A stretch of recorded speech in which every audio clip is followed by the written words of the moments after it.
Hello बच्चों, आज हम सेम प्रॉब्लम को फोर्स मेथड से करेंगे। लास्ट लेक्चर में हमने इसी प्रॉब्लम को एनर्जी मेथड से किया था। अब हम फोर्स मेथड से टाइम पीरियड निकालेंगे इस गिवन सिस्टम का।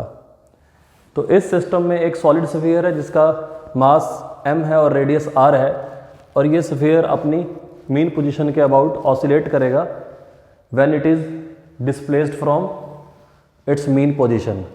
तो आओ इसका टाइम पीरियड निकालते हैं, देखते हैं टाइम पीरियड कैसे निकलेगा। अब हमें फोर्स मेथड यूज़ करना है। तो फोर्स मेथड में हम फोर्स की इक्वेशन लिखेंगे। तो ये जो एक सॉलिड स्फीयर है, सबसे पहले हम इसकी फ्री बॉडी डायग्राम बनाएंगे और वहाँ से निकालेंगे नेट फोर्स। तो अगर इस स्फीयर की फ्री बॉडी डायग्राम बनाएं तो इस पे कौन कौन सी फोर्सेस लग रही हैं। तो मान लो हमने इसको डिस्प्लेस किया इधर डिस्टेंस x और उसके बाद उसको रिलीज कर दिया। तो इस स्फीयर की फ्री बॉडी डायग्राम यहाँ बनाते हैं इस जगह पे। ये है हमारा सॉलिड स्फीयर। अब जैसे ही हमने इसको x डिस्टेंस डिस्प्लेस किया तो इस स्प्रिंग की वजह से यहाँ पे एक फोर्स आएगी, that is spring force kx। अगर इसको x डिस्टेंस डिस्प्लेस करेंगे तो स्प्रिंग के अंदर क्या फोर्स प्रोड्यूस होगी, kx, और सेम फोर्स इस सॉलिड स्फीयर पे एक्ट करेगी। क्योंकि अगर हम स्प्रिंग की FBD बनाएं तो वो कुछ इस प्रकार दिखाई देगी, kx। ये स्प्रिंग के लिए है, ये सॉलिड स्फीयर के लिए। दूसरी फोर्स इस पे कौन सी लगेगी, इसका वेट mg। और एक फोर्स और आएगी, क्योंकि ये स्फीयर रोल भी करेगा साथ में। तो एक जैसे हम इसको इधर डिस्प्लेस करके छोड़ेंगे तो ये वापस आएगा और ये घूमता हुआ वापस आएगा। अब सवाल ये है कि ये रोटेट क्यों करेगा, इसको रोटेट करवाने वाली फोर्स कौन सी है। ये वेट mg इसके सेंटर से पास कर रहा है तो ये टॉर्क प्रोड्यूस नहीं कर सकता। ये kx भी इसके सेंटर से पास कर रही है। दोनों फोर्सेस का जो लाइन ऑफ एक्शन है वो इस सेंटर से पास कर रहा है। तो दोनों फोर्स जो है वो इसको रोटेशन प्रोवाइड नहीं करवा सकती। तो रोटेट करवाने वाली जो फोर्स है वो कौन सी फोर्स होगी, वो होगी प्योर रोलिंग के केस में, रोलिंग विदाउट स्लाइडिंग जो ये केस होता है, इस केस में स्टैटिक फ्रिक्शन एक्ट करता है। स्टैटिक फ्रिक्शन की वजह से ही कोई ऑब्जेक्ट रोल करता है। तो यहाँ पे एक फ्रिक्शन की फोर्स आएगी जो इसको रोटेट करवाने में हेल्प करेगी। This is the cause for rotation. ये वाली जो फोर्स है स्टैटिक फ्रिक्शन। ये वाला जो पॉइंट है ये हमेशा इंस्टेंटेनियसली रेस्ट पे रहने वाला है with respect to this horizontal surface. तो ये तीन फोर्सेस इस पे लग रही हैं। दो फोर्स टॉर्क कंट्रीब्यूट नहीं कर सकती, लेकिन ये वाली जो फोर्स है फ्रिक्शन फोर्स, क्योंकि ये सेंटर से r डिस्टेंस पे लग रही है, परपेंडिकुलर डिस्टेंस क्या है r, तो सिर्फ ये एक फोर्स है जो टॉर्क प्रोड्यूस करेगी। अगर हमें निकालना हो टॉर्क कितना प्रोड्यूस होगा, तो टॉर्क होता है अपने पास परपेंडिकुलर फोर्स या फिर फोर्स इनटू परपेंडिकुलर डिस्टेंस। तो यहाँ पे फोर्स है फ्रिक्शनल फोर्स और परपेंडिकुलर डिस्टेंस है r। तो इस तरीके से हम ये भी निकाल सकते हैं कि कितनी फ्रिक्शन इस सॉलिड स्फीयर को रोटेट करवाने में लगेगी। तो दिस इज द टाउ, और टाउ वैल्यू होती है आई अल्फा।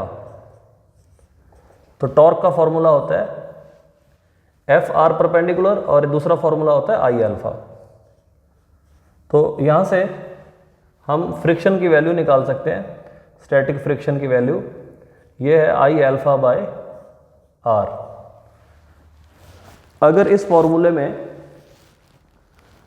आई की वैल्यू और अल्फा की वैल्यू डाल दी जाए, जो रोलिंग की कंडीशन है वो लगा दें, अल्फा होता है प्योर रोलिंग के केस में, अल्फा की वैल्यू होती है A/R, और सॉलिड स्फीयर के लिए मोमेंट ऑफ इनर्शिया होता है 2/5 mr²। अगर ये दोनों वैल्यू यहाँ पे सब्सटीट्यूट कर दें तो कितनी फोर्स ऑफ फ्रिक्शन लग रही है वो हम निकाल सकते हैं। तो यहाँ पे कैलकुलेट करते हैं, 2/5 mr², ये इस I की वैल्यू है, और अल्फा की वैल्यू है A/R, और एक R ऑलरेडी नीचे है। अगर आप कैलकुलेट करोगे ये R² से कट जाएगा और स्टैटिक फ्रिक्शन की वैल्यू आ जाएगी 2/5 ma।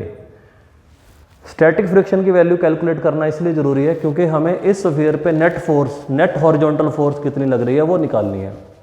तो जिसमें से एक हॉरिजॉन्टल फोर्स क्या है, फ्रिक्शन है, एक kx है और एक फ्रिक्शन है।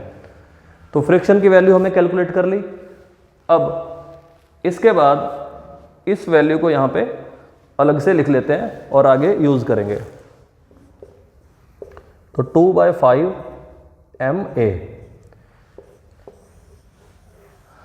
अब इसको मिटा लेते हैं और फिर आगे बढ़ते हैं। तो सबसे पहला काम था हमारा स्टैटिक फ्रिक्शन निकालना, क्योंकि ये नेट फोर्स लिखते टाइम काम में आएगा।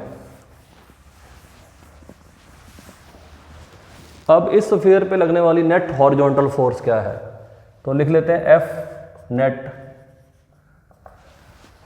एक ये है kx जो इसको वापस लेके आएगी, -Fs, ये फ्रिक्शन है। This is the net force acting on the sphere along x direction, horizontal direction. और नेट फोर्स क्या होती है, according to Newton second law, F is equal to ma। अगर इसमें एक्सेलरेशन a प्रोड्यूस हुई है, मास इसका m है, तो फोर्स क्या है, F is equal to ma।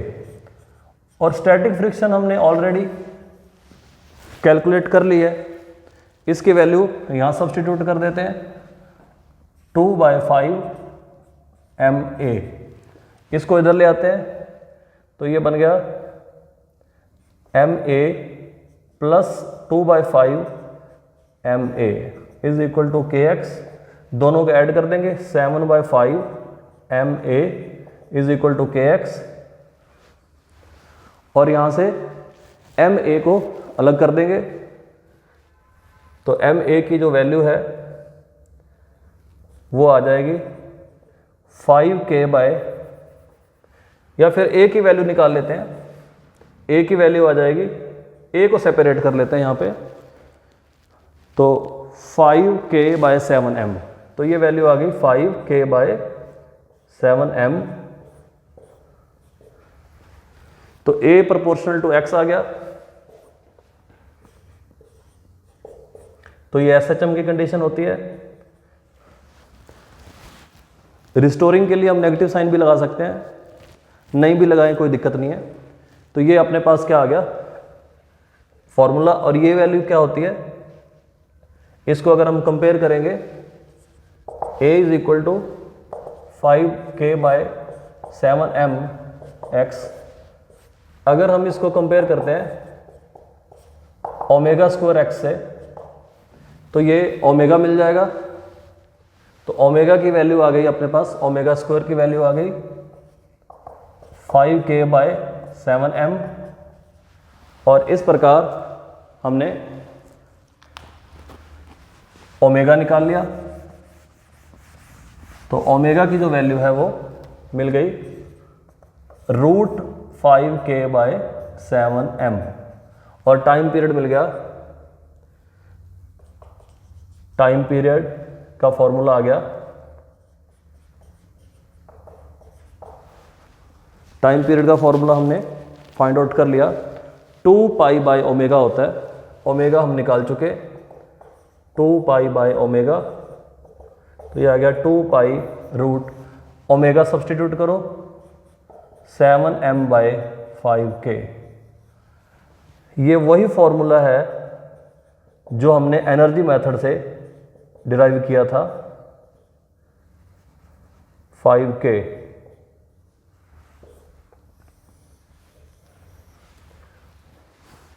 Broadly हम दो मेथड यूज़ करते हैं, एनर्जी मेथड और फोर्स मेथड, लेकिन टॉर्क मेथड से भी हम सेम फॉर्मूला ड्राइव कर सकते हैं।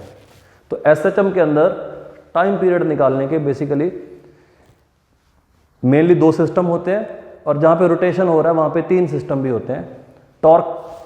टॉर्क मेथड से भी हम निकाल सकते हैं। तो एनर्जी मेथड, फोर्स मेथड और रोटेशन के केस में एक टॉर्क मेथड भी ऐड हो जाता है। तो तीन मेथड से कर सकते हैं हम सेम प्रॉब्लम को, लेकिन हमने जो मेन पॉपुलर मेथड है एनर्जी मेथड और फोर्स मेथड, दोनों तरीके से सेम फॉर्मूला ड्राइव कर लिया है। आप फिर से एक बार रिकॉल कर सकते हैं हम पूरे स्टेप्स। पहले हमें